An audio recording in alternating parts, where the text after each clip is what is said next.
Gentlemen, we have called you together to inform you that we are going to overthrow the United States government. Do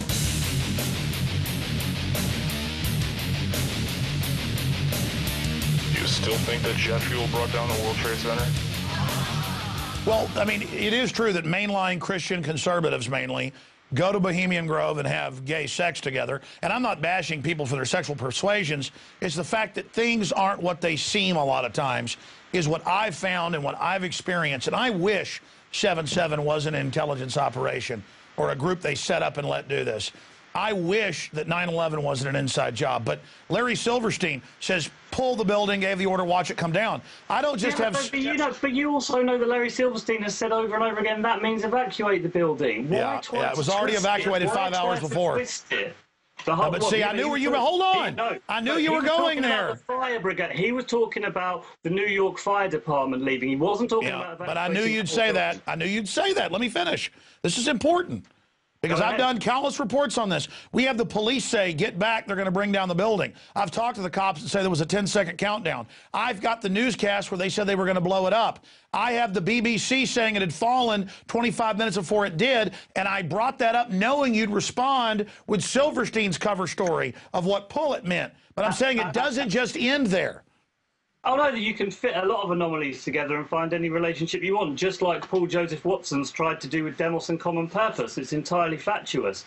But answer me this, and I've always wanted to ask you this question, and it is an important one. Why do you think that the American government would have felt the need to enact a controlled demolition on the two towers to actually bring them down? Would it not have been more rational to just allow 2 planes to fly into the buildings? That surely is enough of a cause for war if that's what they were planning. Why multiply the chances that you're going to get caught exponentially by actually bringing them down in a controlled demolition in front of the entire world that was watching?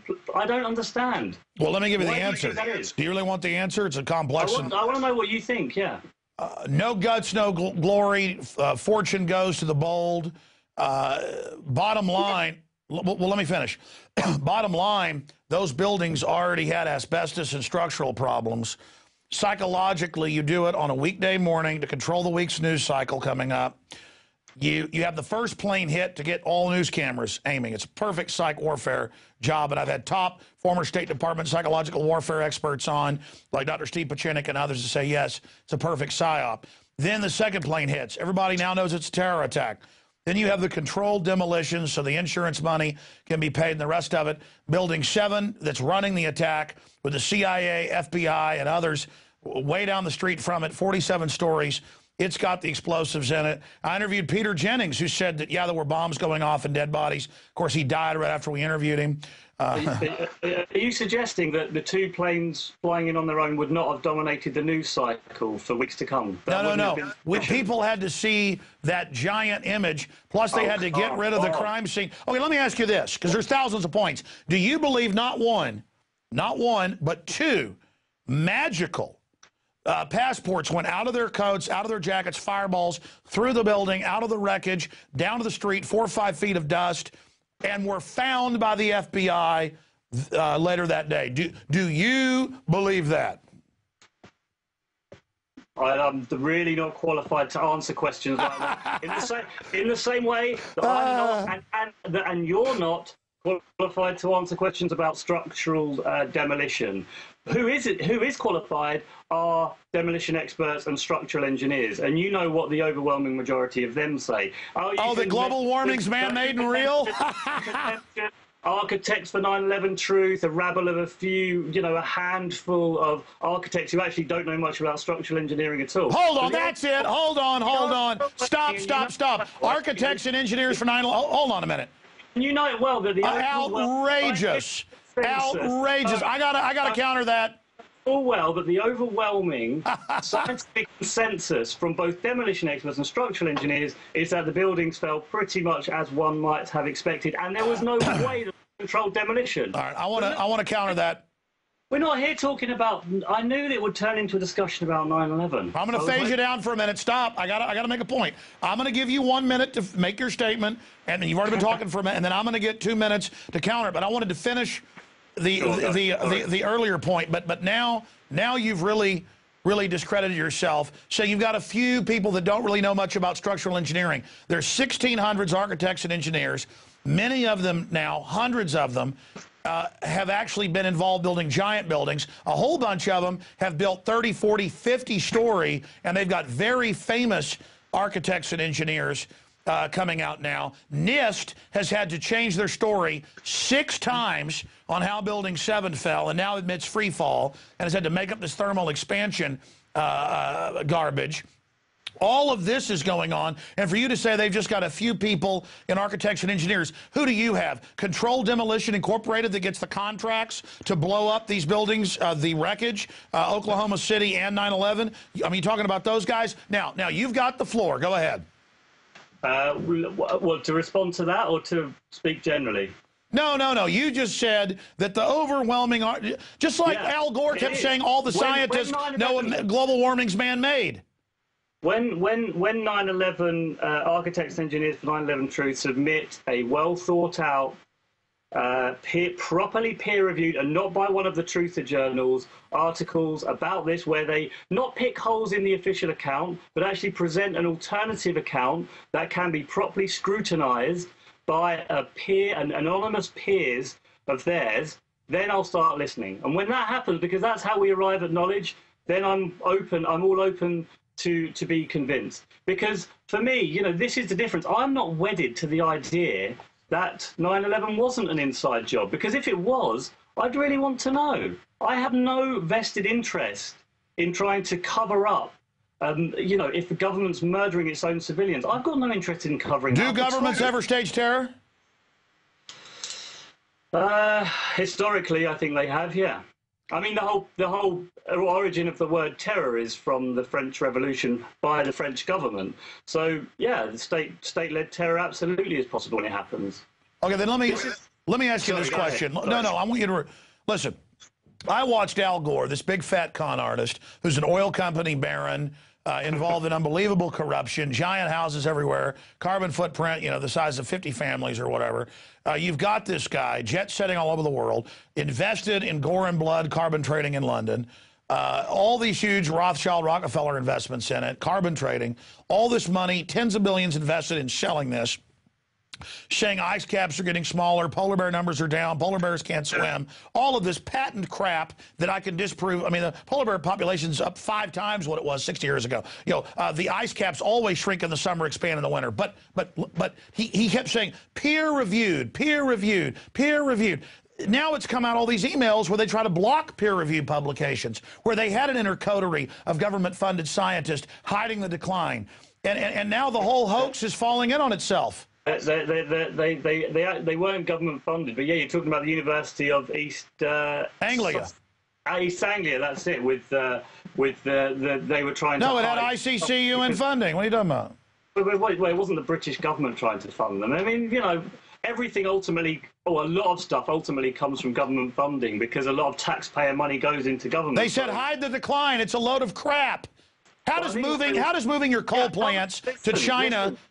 Listen, I was disgusted. I was absolutely disgusted with that. And you talk about global warming. It's another subject which I feel completely unqualified to pass judgment on. And I won't pass judgment on subjects which I feel wholly unqualified, and I haven't looked at the evidence strongly yet. Well, I've looked at it deeply. Listen, I have tried to cover a military event in Brooksville, Florida, and I have a witness, Mike Hansen, and the military went all over the neighborhood, and I have video of this in my film, The Takeover, all over a town saying, like a Twilight Zone episode, don't talk to Alex Jones, he's crazy. It was a military drill to practice taking over U.S. cities. I've been to these all over the country. And then I'm standing there in the woods trying to videotape the public municipal airport where giant aircraft are landing to practice inserting troops in a U.S. city. And an undercover military guy jumps out of the bushes and starts lighting things on fire to blame me for it. I've experienced government-sponsored terrorism. And me and Mike had to physically stop the guy. Is that government-sponsored terrorism? Yeah, it turned out he was working with the Army. I mean, I don't think that's government. I think you're belittling the word terrorism if you think. Well, no, that's a provocateur action. Pretty shoddy. The U.S. government would do that to me for trying to just cover something? I wouldn't want to belittle the word terrorism, because terrorism is an extremely serious offence and an act, and so setting fires is terror. Very badly, Arson is terror, buddy. It's terrorism. Arson in a populated, lighting things on fire in a populated area is terrorism.